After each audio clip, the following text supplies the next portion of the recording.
kita mulakan masak roti john ni, mula-mula kita panaskan kuali kita dan kita sapukan margarin lah kepada kuali kita tu.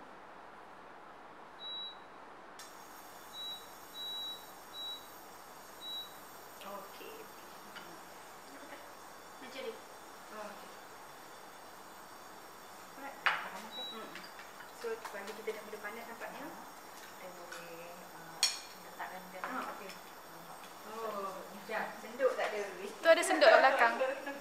Kat.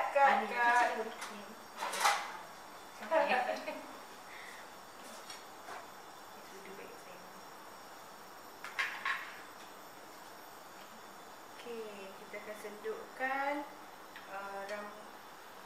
ramuan kita tadi tu yang dah campur telur terus ke dalam kuali macam ni.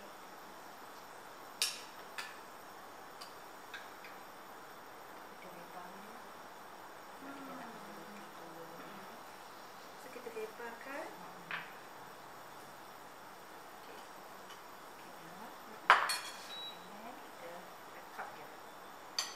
Oh, macam Kena tekan sikit lah dia.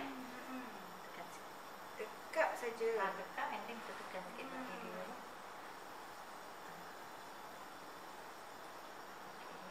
Tu uniknya pembuatan roti john. Lepas tu kita kena letak lagi ni atas dia.